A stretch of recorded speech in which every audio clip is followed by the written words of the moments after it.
Guys good evening. सो आज हम ना जिसने अगर आप मतलब कि किसी अगर आप एमबीए में फील्ड में जाते हो ना, अलग अलग फील्ड स्पेशलाइजेशन होती हैं, राइट। तो अब यहाँ पे हम फाइनेंस की बुक कहिए, ठीक है। जिसने कोर फाइनेंस में आगे जाके इन फ्यूचर पढ़ना है या फिर आगे उन्होंने बैंकिंग की जॉब लेनी है, तो उनके लिए बहुत इंपॉर्टेंट चैप्टर है।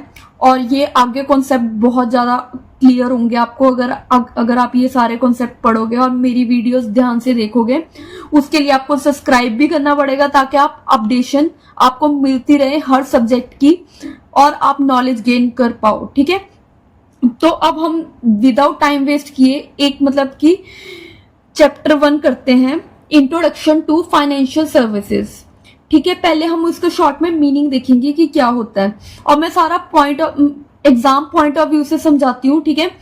अगर आपने थोड़ा सा ध्यान से सुन लिया ना तो आपको सब क्लियर हो जाएगा कि क्या मैं पढ़ा रही हूँ, क्या टॉपिक है, कैसे उसको क्या क्या पॉइंट्स लिख सकते हो, ठीक है। चलो अब स्टार्ट करते हैं हम। तो हम पहले फाइनेंशियल सर्विसेज की मीनिंग करेंगे, ठीक है।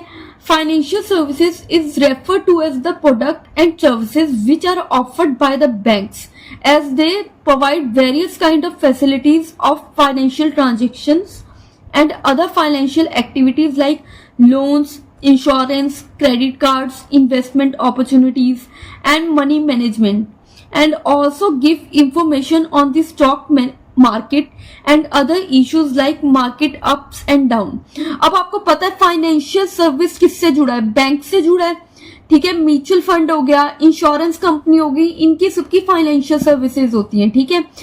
तो इसमें ये बताया है कि अगर कोई भी प्रोडक्ट उन्होंने ऑफर करना होता है आपको, जो भी अगर आप बैंक में जाते हो, ठीक है, तो आपको फैसिलिटीज मिलती है उनकी तरफ से, वो फाइनेंशियल सर्विसेज ही तो होती हैं। जो आप लोन लेते हो, क्रेडिट कार्ड बनवाते हो या कोई इन्वेस्टमेंट, कहाँ मैं अपने बिजनेस में पैसा लगा सकता हूँ, उसकी अपॉर्चुनिटी का करते हो।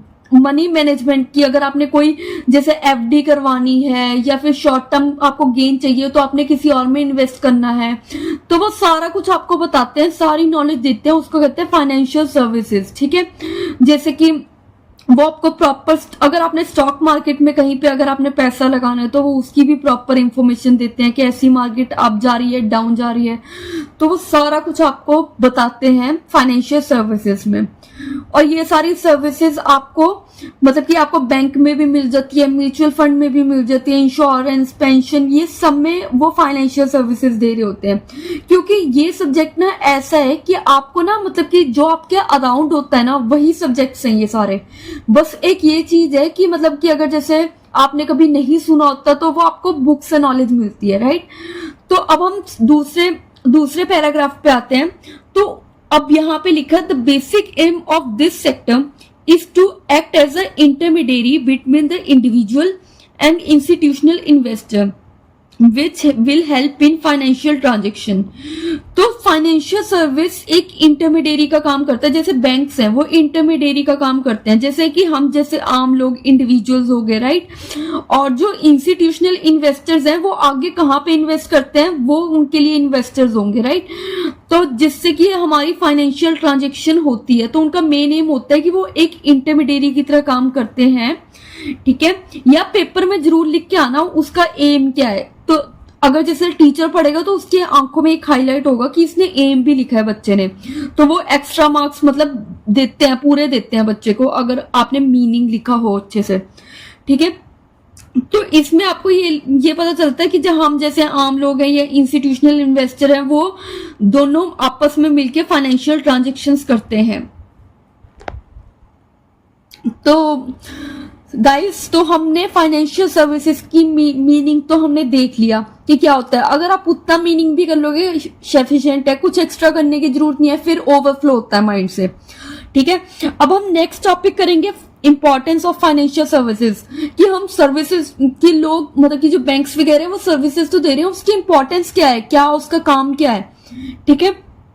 तो फर्स्ट पॉइंट है इकोनॉमिक ग्रोथ एंड डेवलपमेंट, ठीक है। फाइनेंशियल सर्विसेज आपको पता है वेरी इंपॉर्टेंट है कि मतलब कि अगर कोई भी आपने काम करवाना हो, वैसे तो ऑनलाइन हो चुका है, बट कई लोग जैसे नॉलेजेबल नहीं है, इलिटरेट है थोड़े, तो वो बैंक बैंक में जाते हैं या फिर कोई स्टॉक में पैसा लगाना है तो उनको जाना पड़ता है, ठीक है, जिससे कि वो इकोनॉमिक ग्रोथ एंड डेवलपमेंट होती है। कैसे वो आगे बताया है, जैसे कि बैंकिंग हो गया, सेविंग हो गया, investment, insurance and debt and equity, provides help both to the private citizens and business.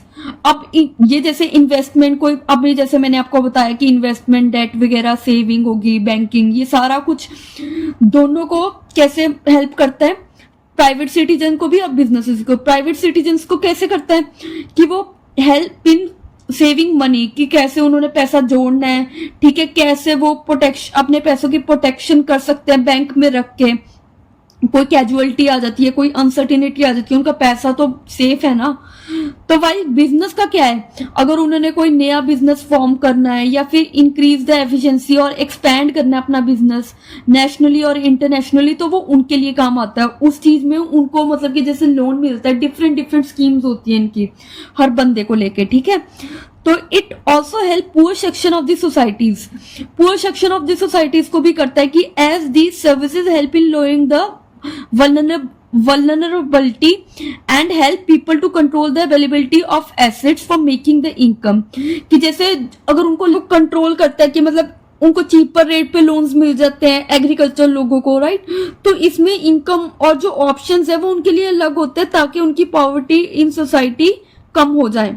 तो सबके लिए economic and growth and development होती है कंट्री में। ऐसे अगर हम प्राइवेट सिटीजन्स को, बिजनेसेस को, पुअर सेक्शन ऑफ सोसाइटीज को हेल्प करते हैं। सो सेकंड पॉइंट है कंट्रीब्यूशन इन जीडीपी। जो फाइनेंशियल सर्विसेज हैं आजकल के टाइम में लार्जेस्ट अर्निंग है। कैसे, which consist of various type of businesses like merchant bankers हो गए, क्रेडिट कार्ड्स कंपनीज होगी, स्टॉक ब्रोकरेजेस हो गए, ठीक है, इंश्योरेंस कंपनी होगी, ये सारी फाइनेंशियल सर्विसेज प्रोवाइड करते हैं हमें। It is the largest in the world, क्योंकि आपको पता है पैसे के बिना कोई काम होता नहीं है, तो फिर ऑब्वियसली कंट्रीब्यूट तो कर ही रहा है ना जीडीपी में। तो जो फाइनेंशियल सर्विसेज है contribute to a larger GDP. तो फर्स्ट पॉइंट हमने किया था economic growth and development, second point किया हमने कंट्रीब्यूशन इन जीडीपी। साथ के साथ लर्न करते रहो, बहुत इजी है ये सारा, मतलब कि जो हमने मीनिंग में पढ़ा है वहीं से ही निकल के आ रहा है। अगर आप देख पा रहे हो, मतलब अगर आप ध्यान से सुन रहे हो तो उसी में से ही आ रहा है। थर्ड पॉइंट है promotion of liquidity. Promotion of liquidity कैसे, जो बेसिक फीचर है ना इसका ये है कि to use money and monetary asset for producing the goods and services. So for this process there is a requirement of regular flow of money, ठीक है। The money and monetary asset are refer to as liquidity in finance. अगर जैसे कि जो financial services का basic feature है कि वो प्रमोशन ऑफ लिक्विडिटी करता है। कैसे, अगर हम कोई लोन लेने जा रहे हैं या फिर कोई एफडी है, ठीक है, तो वो मतलब कि known as money and other asset which can be change into cash. Cash में जल्दी से लिक्विडेट हो जाता है और with minimum risk of loss. FD में कोई रिस्क नहीं है आपको, ठीक है, म्यूचुअल फंड में कोई रिस्क नहीं है। रिस्क होता है मिनिमल होता है, जो बंदा मतलब कि और जो एक इंडिविजुअल है वो असिस्ट कर सकता है उसको, ठीक है। तो promotion of liquidity third point है। Generate employment. अब जनरेट एम्प्लॉयमेंट कैसे है, जैसे हमने पढ़ा कि कंट्रीब्यूशन इन जीडीपी होता है, राइट, तो इसमें ऐसी होता है कि जनरेट एम्प्लॉयमेंट, तो उसका help in generating employment in the country. कैसे मतलब कि जनरेट करता है एम्प्लॉयमेंट को, as it helpful for the developing country like India country. आपको पता ही है कि हमारे यहाँ देश में एम्प्लॉयमेंट कम है, तो ये जनरेट एम्प्लॉयमेंट करता है। फाइनेंशियल सेक्टर आजकल के टाइम में ज्यादा चलता है। It help in expanding the financial market. अगर एम्प्लॉयमेंट ज्यादा है तो ऑब्वियसली एक्सपेंड भी करेगा, जीडीपी भी बढ़ेगी, नेशनल इनकम भी बढ़ेगी। It also help in expanding the financial market. It help in increasing the FDI flow in the country which required for the growth of the country. FDI होता है foreign direct investment. Foreign direct investment में आपको brief में बता देती हूँ क्या होता है।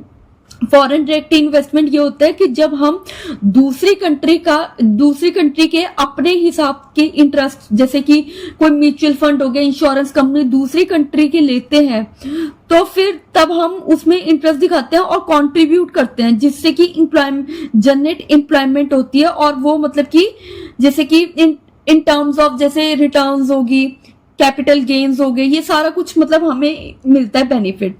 तो इसके हिसाब से कि जनरेट एम्प्लॉयमेंट। तो अभी मैंने आपको 3 पॉइंट, अगर आप मेमोराइज करो अपने दिमाग में, अभी आपको याद आ जाएंगे, मैं आपको बाकी करवाती हूँ। Economic growth and development first point, contribution in GDP, third point है promotion of liquidity, fourth point है जनरेट एम्प्लॉयमेंट। ठीक है, अब हम फिफ्थ पॉइंट करेंगे, link between saver and investor. अब ये लिंक कैसे है? The financial service help in bridging the gap between the depositor and investor. अब बैंक, जैसे आप बैंक का ही कर लो, बैंक क्या करता है कि हम जैसे एफडी करवाते हैं, ठीक है, तो वो हमसे हम पैसा वहां पे डिपॉजिट करते हैं, ठीक है। अगर किसी को नीड होती है आगे इन्वेस्टमेंट की, जैसे बिजनेसेस वगैरह को, तो वो इन्वेस्टमेंट में अपना जो हमारा पैसा है वो लगा देते हैं। तो ऐसी बैंक का सर्कुलेशन चलता रहता है, which help in increasing the saving and investment, जिससे कि लोग डिपॉजिटर, हम एक तरह से सेविंग कर रहे हैं, वो आगे भेज रहे हैं, तो वो इन्वेस्टमेंट कर रहे हैं बिजनेसेस, ठीक है। It help in doing proper allocation of resources, वो प्रॉपर एलोकेशन कर रहे हैं सेविंग और इन्वेस्टमेंट की, which help in mobilising the saving of the public, जिससे कि पब्लिक की सेविंग अच्छी तरह होती है। It also contribute the continuous upgradation of the technology. तो अब जैसे देखो, अगर हमने ब्रिज करना है गैप को, हमें जो गैप है वो कम करना है, ठीक है। तो हम कम कैसे करेंगे? जब तक हमारे पास अच्छी टेक्नोलॉजी नहीं होगी तो हम अपना जो गैप है वो कवर नहीं कर पाएंगे। तो इसीलिए हमें अपग्रेडेशन ऑफ टेक्नोलॉजी भी चाहिए। These all factor have increase the growth of the country on substantial basis, ठीक है, जिससे कि हमारी जो कंट्री की ग्रोथ है वो हुई है। Link between saver and investor, fifth point था ये। Sixth point, reduce cost of transaction and borrowing. The financial services has helped in making such financial structure which has lowered the cost of transaction. अब हम ये पढ़ेंगे कि कैसे उसने cost को कम किया ट्रांजेक्शन की। It has increased the profit on returns to the saver. जो एफडी पे हमें 6 to 7% मिलता है या 6 to 7% मिलता है, वो हमारी रिटर्न ही तो है एक तरह से, सेवर को एक तरह से रिटर्न ही तो मिल रही है।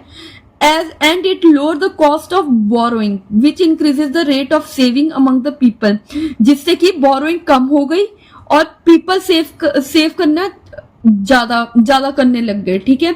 तो जो फाइनेंशियल सर्विसेज है हेल्प करती है in providing the cheap and long term loans to different industries, जिससे कि जो फाइनेंशियल सर्विसेज प्रोवाइडर्स हैं तो वो प्रोवाइड करते हैं cheap and long term loans to the different countries according to उनको किसमें इन्वेस्ट करना है अपना पैसा, ठीक है। तो 6 पॉइंट था reduce cost of transaction and borrowings.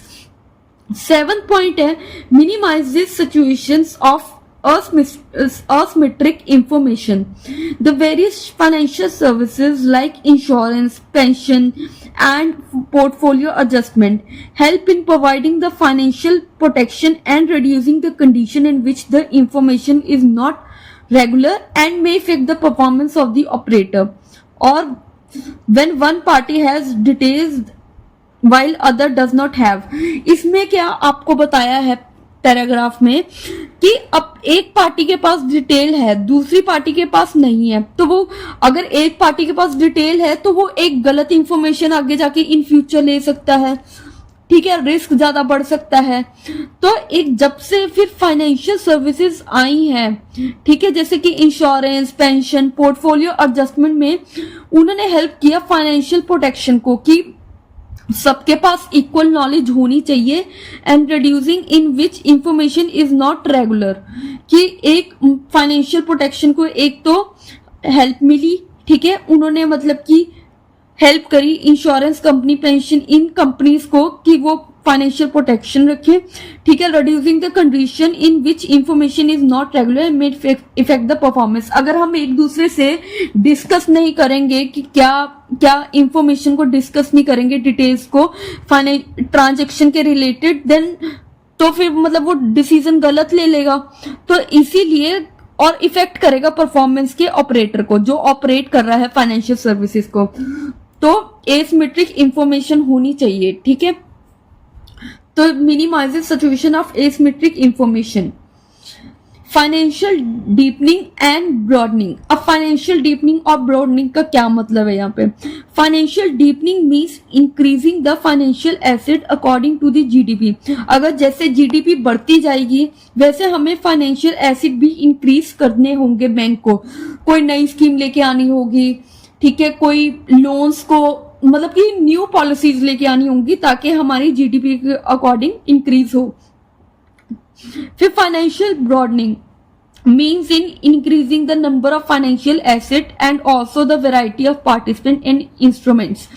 इसमें क्या है कि फाइनेंशियल ब्रॉडनिंग मतलब बड़ा करना, बड़ा मीन्स इंस्ट्रूमेंट को नए नए इंस्ट्रूमेंट लेके आने, पार्टिसिपेंट लेके आने, ठीक है। Increasing the number of financial asset, दोनों में ये चीज तो है ही है कि फाइनेंशियल एसेट तो इंक्रीज होंगे, बट डीपनिंग में ये है कि जीडीपी के अकॉर्डिंग हम कर रहे हैं, बट ब्रॉडनिंग में ये है कि हम पार्टिसिपेंट और इंस्ट्रूमेंट के अकॉर्डिंग कर रहे हैं कि जितने मतलब कि हम नए नए इंस्ट्रूमेंट लेके आए, पार्टिसिपेंट लेके आए according to increase in the financial asset.